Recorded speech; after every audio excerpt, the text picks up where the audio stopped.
할렐루야. 주일 예배 나오신 여러분들 환영하고 축복합니다.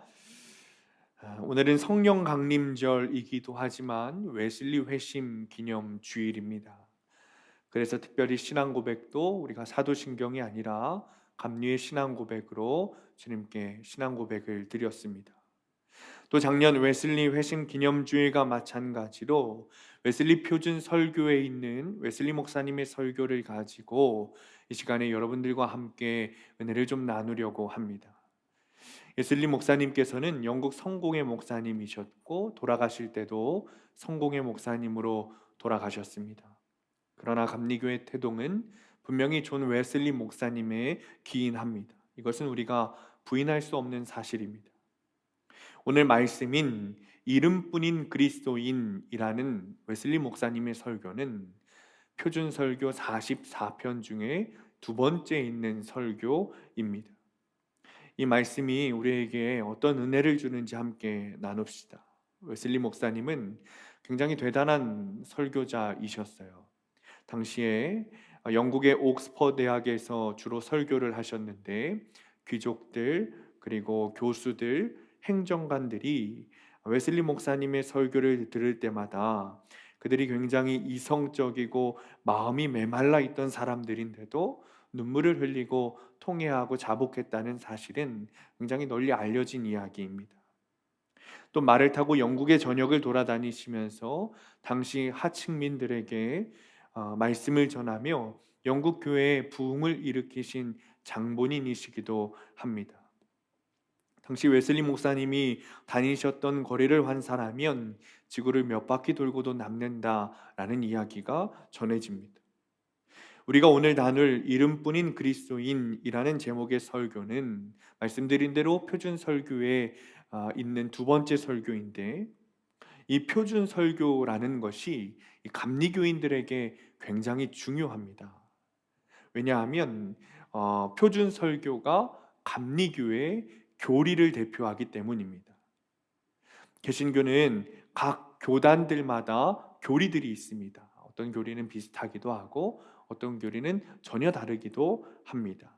그 이유는 각 교단마다 성경을 조금씩 다르게 해석하기 때문이죠. 웨슬리 목사님은 그 교리를 표준 설교 44편에 모두 담으셨습니다. 그리고 우리 감리교 공동체 안에 있는 설교자들이 본인들이 설교할 때 그 설교가 바른지 바르지 않은지를 이 표준 설교를 보고 체크하라고 그리고 점검하라고 말씀을 하셨습니다. 그러므로 우리 감리교인들은 이 표준 설교를 바르게 알 필요가 있습니다. 많은 사람들이 이 교리를 설교하는 설교는 이해하기 힘들고 은혜 받기 어렵다고 말씀들을 하십니다. 그런데 편견입니다. 교리의 근본은 성경입니다. 감리교 교리 안에는 하나님의 사랑이 가득 담겨져 있고 예수님이 주시는 은혜가 흘러 넘칩니다. 여러분, 설교는 설교자가 어떻게 준비하는가도 중요하지만 회중들의 마음도 중요합니다. 회중들이 마음을 꼭 닫고 설교를 듣는 것과 설교를 듣기 전부터 마음문을 활짝 열고 듣는 것은 아주 큰 차이가 있습니다. 그러니 여러분, 이 시간에 교리 설교를 들으실 때 마음문을 닫지 마시고 활짝 여시고 어렵다는 편견을 좀 내려놓으시고 은혜 충만, 성령 충만 받고 돌아가시기를 축원합니다. 사랑하는 성도님들, 우리에게는 각자마다 이름이 있습니다. 여기 앉아 있는 분들 중에 이름이 없으신 분들은 아무도 없을 거예요.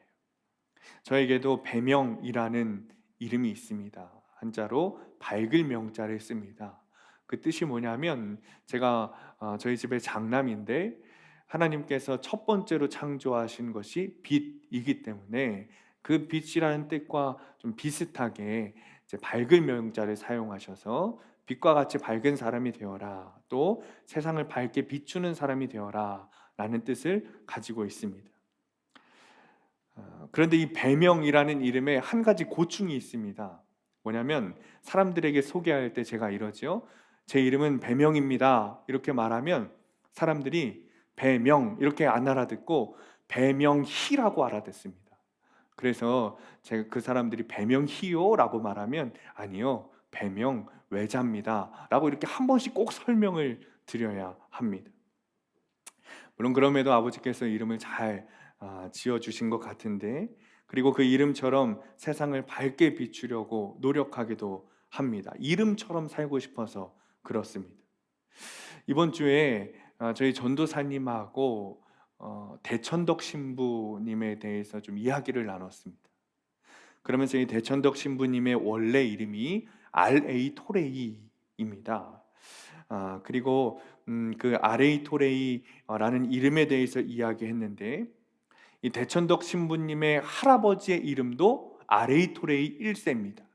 그리고 대천덕 신부님의 아버지는 R.A. 토레이 2세, 그리고 대천덕 신부님은 R.A. 토레이 3세입니다. 근데 이 R.A. 토레이 1세, 대천덕 신부님의 할아버지 되시는 분이 사실은 신학계의 성령론의 대가입니다. 그리고 R.A. 토레이 2세인 대천덕 신부님의 아버지는 한국에서 의수족 사업을 하셨던 선교사님이셨고, 그 다음에 대천덕 신부님이 R.A. 토레이 3세고, 그 신부님의 아들 벤 토레이가 지금 예수원을 이끌고 있는 분입니다.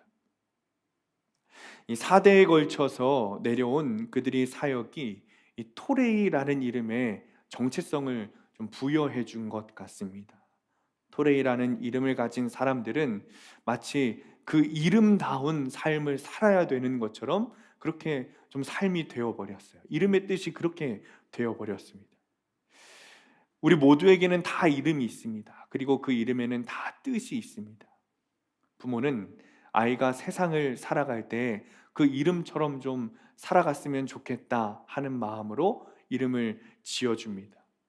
그래서 미신을 믿는 옛사람들 혹은 지금도 장명소에 가서 돈을 주고 이름을 짓는 사람들이 있습니다. 좋은 이름을 받기 위해서죠. 물론 옛날에는 이름을 지을 때 뜻이 없이 짓기도 하고 또 태어난 순서에 따라 또 짓기도 했습니다. 그러나 그 이름에도 나름대로의 뜻은 다 있습니다.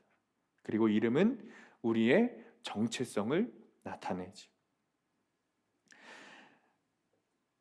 사랑하는 성도님들, 그런데 우리에게는 각자의 이름뿐만 아니라 또 하나의 이름이 있다는 것을 알고 계십니까? 그 이름이 무엇이냐면 바로 그리스도인이라는 이름입니다. 예수를 구주로 믿고 영접한 사람은 모두 그리스도인이라고 불리게 됩니다. 그 사람이 싫든 좋든 다른 사람들은 그 사람을 그리스도인이라고 부릅니다. 그 사람에게 그리스도인이 이름이 된 것이죠. 그런데 문제가 있습니다. 기독교가 이 세상에 존재하고 나서부터 어느 나라에서나 어느 시대에나 이름뿐인 그리스도인이 있다는 사실입니다. 그리스도인이라는 이름은 우리의 정체성을 나타냅니다. 예수님의 사람이라는 뜻과 그것을 넘어서서 하나님의 자녀라는 뜻도 그 의미도 가집니다. 그 말은 즉 우리에게도 하나님에게도 그리스도인이라는 이름이 의미가 있다는 말입니다. 또 반대로 생각해 보면 만약에 이름뿐인 그리스도인이라면 하나님에게 우리가 의미 없는 존재가 된다는 것이죠. 그렇다면 이름뿐인 그리스도인은 어떤 사람을 말하는 걸까요? 우리 감리교인들은 이 이름뿐인 그리스도인이라는 말을 자주 들어봤습니다. 성경에도 기록되어 있지만 이 웨슬리 목사님의 설교 때문에도 많이 들어보았습니다. 또 우리는 우리 나름대로 이름뿐인 그리스도인이라는 것에 대해서 정의를 내렸습니다. 사람마다 다를 수 있겠지만 공통점이 있습니다. 보통 주일에 예배에만 왔다 갔다 하는 사람들, 그래서 평소에는 예수님을 믿는 사람처럼 살지 않는 사람들을 우리는 이름뿐인 그리스도인이라고 부릅니다. 또 다른 말로 그런 사람들을 우리는 썬데이 크리스찬이라고 부릅니다. 믿음 없이 그냥 교회를 문화생활로 다니는 거죠. 사람들과 교제하는 것 때문에 교회에 나오고 사업하는 것 때문에 교회에 나오기도 합니다. 우린 그런 사람들을 아까도 말씀드렸다시피 썬데이 크리스찬 혹은 이름뿐인 그리스도인이라고 부릅니다. 제가 쭉 보니까 이런 기준으로 볼 때 우리 교회에는 이름뿐인 그리스도인은 별로 없으신 것 같습니다. 그렇다면 웨슬리 목사님도 이 이름뿐인 그리스도인에 대한 기준이 우리와 같을까요? 설교를 읽어보시면 아시겠지만 우리와는 전혀 다릅니다. 그래서 아까 제가 뭐라고 말씀드렸죠? 이 표준 설교 44편은 반드시 감리교인들이 알고 따라야 하는 교리이다. 그래서 이 이름뿐인 그리스도인이라는 설교를 통해서 우리의 생각이 아니라 감리교 교단에서 생각하고 교리가 말하는 그 이름뿐인 그리스도인에 대한 기준을 조금 함께 나누어 보고자 합니다. 제가 지금부터 3명의 사람들을 이야기할 겁니다. 이제 3명의 사람들을 이야기할 텐데 이 중에 어떤 사람이 이름뿐인 그리스도인인가 여러분들 한번 맞춰보시기 바랍니다. 또 이 3명의 사람 중에 어떤 사람이 온전한 그리스도인인가 여러분들 한번 생각해 보시고 맞춰보시기를 바랍니다. 첫 번째는 이 철수라는 사람이 있습니다. 이 철수는 굉장히 정직한 사람이에요. 그래서 정해진 규칙이 딱 있으면 그 규칙대로 사는 사람입니다. 불의를 행하지 않고 또 다른 사람들이 가지고 있는 것이 탐이 난다고 해서 그것을 잘못된 방법으로 그리고 강압적이거나 속여서 뺏는 사람이 아닙니다. 가난한 사람들을 학대하지도 않고 사람을 속이거나 무시하는 일도 하지 않습니다. 또 이 철수라는 사람은 더 나아가서 진리에도 관심이 있어요. 그래서 다른 어떤 사람이 자기의 이익을 위해서 거짓으로 하나님의 이름을 막 들먹이거나 사람과 사람 사이에 중상모략을 하거나 또 거짓으로 다른 사람을 어렵게 하면 그 사람을 아주 싫어하고 미워합니다. 또 나름대로 이웃들과 도움도 주고받으면서 사는 사람이에요. 배고픈 사람을 돌보기도 하고 헐벗은 사람을 옷 입히기도 합니다. 그리고 자기에게 필요 없는 것은 다른 사람들에게 더 필요한 사람들에게 나누어 주기도 합니다. 여러분, 이 철수는 이름뿐인 그리스도인일까요? 아니면 온전한 그리스도인일까요? 두 번째, 영이라는 사람이 있습니다. 이 영이라는 사람에게는 경건의 모양이 있는 사람이에요. 그래서 영이는 성경에서 하지 말라라고 말하는 것들은 하지 않습니다. 하나님의 이름을 망령되이 부르지도 않고 다른 사람을 저주하지도 않습니다. 오히려 축복하는 사람이에요. 그리고 다른 신에게 맹세하지도 않습니다. 예라고 말할 때는 예라고 대답하고 아니요라고 말해야 할 때는 아니요라고 말할 수 있는 사람입니다. 주일 성수를 아주 생명처럼 여기는 사람이에요. 간통하고 간음하고 불결한 일은 절대 하지 않습니다. 술도 마시지 않고 다른 사람들과 대화할 때 덕이 되지 않는 말들은 하지 않습니다. 이웃들과 평화롭게 살려고 합니다. 그리고 포식하지도 않습니다. 고의적으로 잘못을 저지르지도 않고 다른 사람의 마음을 아프게 하려고 하지도 않습니다. 누가복음에 나오는 말씀처럼 남에게 대접받고자 하는데도 대로 너희도 남을 대접하라 라는 규율대로 사람들을 대접하기도 합니다. 이 영이라는 사람은 또 성경에서 말하는 모든 선을 행합니다. 게으르지가 않고 오히려 기회가 주어지는 대로 선을 행하려고 노력합니다. 모든 수단을 다해서 그 일을 합니다. 그들의 육신을 위해서는 물론이고 영혼을 위해서도 선한 일을 하려고 노력합니다. 또 이 사람은 기회가 있을 때마다 은혜의 수단을 사용해요. 새벽 예배, 수요 예배, 주일 예배 다 참석합니다. 예배 시간에도 진지하게 예배드리고 아주 진중한 모습으로 예배를 드립니다. 특히 성찬을 받을 때면 주님, 저는 죄인입니다. 저에게 좀 자비를 베풀어 주세요 라는 마음을 가지고 성찬을 받습니다. 여러분, 이 영이는 이름뿐인 그리스도인일까요? 아니면 온전한 그리스도인일까요? 마지막 세 번째 사람입니다. 사람은 민수라는 사람이에요. 이 민수라는 사람은 굉장히 진중합니다. 그리고 진정성이 있어요. 종교의 의미는 내적에 있다고 생각합니다. 그래서 이 진정성을 아주 중요하게 생각해요. 민수에게는 하나님께 봉사하려는 참된 의도가 있습니다. 하나님의 뜻을 행하려는 마음의 소원도 있습니다. 또 대화를 할 때나 모든 행동에서, 즉 자신이 하는 것이나 하지 않는 것이나 다 하나님께 기쁨을 올려드리려는 마음으로 합니다. 이런 의도를 통해서 선을 행하기도 하고 악을 멀리하기도 합니다. 하나님의 은혜의 수단을 사용하기도 합니다. 복음을 전하기도 하고, 믿지 않는 사람들에게는 복음을 전하고, 또 교회에 나오는 사람들에게는 이 믿음이 잘 성장할 수 있도록 돕는 일을 합니다. 여러분, 이 민수라는 사람은 이름뿐인 그리스도인일까요? 아니면 온전한 그리스도인일까요?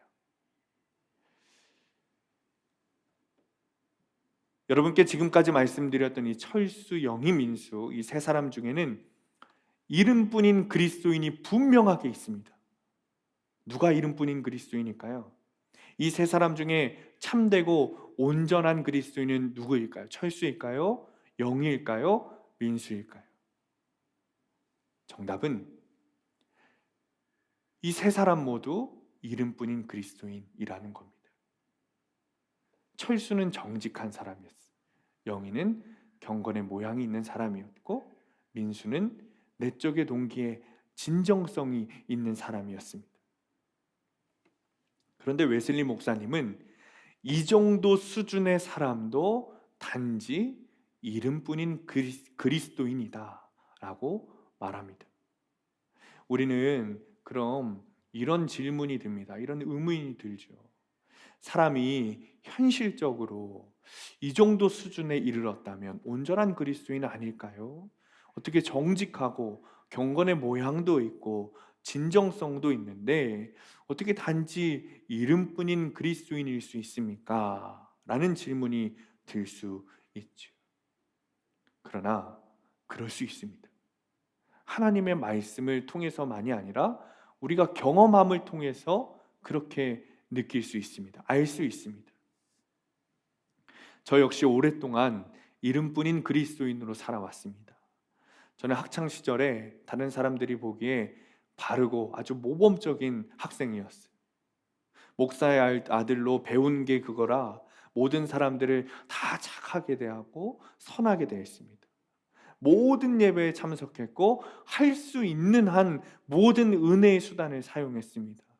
교회에서뿐만 아니라 밖에 외부에 있는 집회도 참석했고 또 학교 동아리에서도 예배하려고 애를 썼습니다. 은혜 받기 위한 수단이라는 수단은 다 사용했습니다. 항상 진지하게 행동했고 사람들도 저를 평가할 때 진중하다고 얘기합니다. 그리고 이 모든 일을 정말 진정성을 가지고 행동했어요. 하나님께 기쁨을 드리려고, 하나님의 기쁨이 되려고 그런 행동들을 했습니다. 그런데 제 안에 찾아오신 성령님께서 저에게 저의 지난날 동안 저는 단지 이름뿐인 그리스도인이다 라고 말씀하셨어요. 제가 온전한 그리스도인이 되기 위해서는 필요한 것이 있다고 말씀하셨어요. 웨슬리 목사님도 분명하게 말씀하십니다. 온전한 그리스도인에게 필요한 것, 그것이 무엇일까요? 첫 번째는 하나님을 사랑하는 것입니다. 누가복음 10장 27절 말씀입니다. 내 마음을 다하여 목숨을 다하여 뜻을 다하여 주 너의 하나님을 사랑하라. 주님께서 하신 말씀입니다. 마음과 목숨과 힘과 뜻을 다해 주님을 사랑해라. 이 사랑은요, 여러분, 그냥 사랑한다 라고 말하는 것에서 끝나는 사랑이 아닙니다. 온 마음을 기울이고 나의 모든 감정을 주님께 드리고 영혼의 능력을 모두 다해서 우리 안에 있는 모든 기능을 다 최대치해서 사용하는 사랑입니다. 그런 사랑으로 주 하나님을 사랑하는 자에게는 그의 영이 언제나 주님을 기뻐합니다.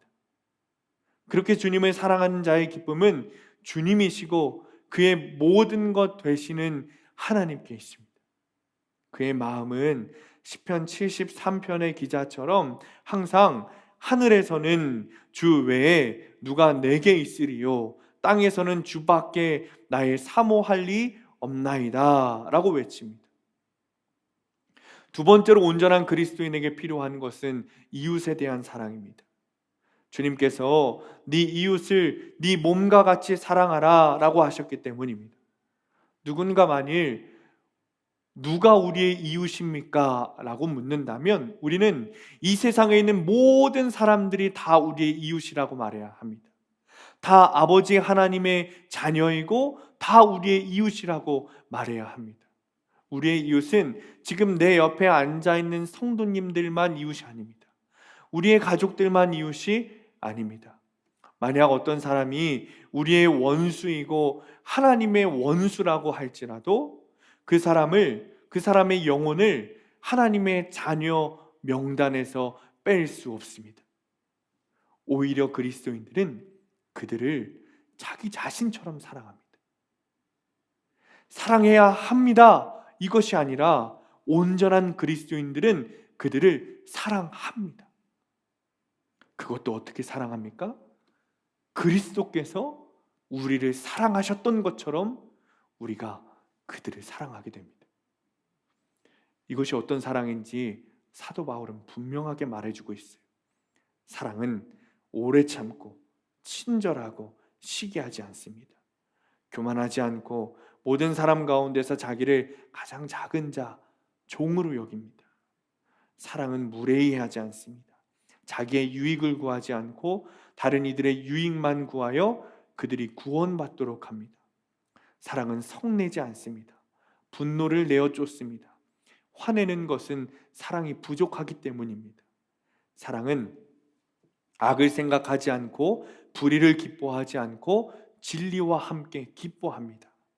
모든 것을 참고 모든 것을 믿으며 모든 것을 바라고 모든 것을 견딥니다.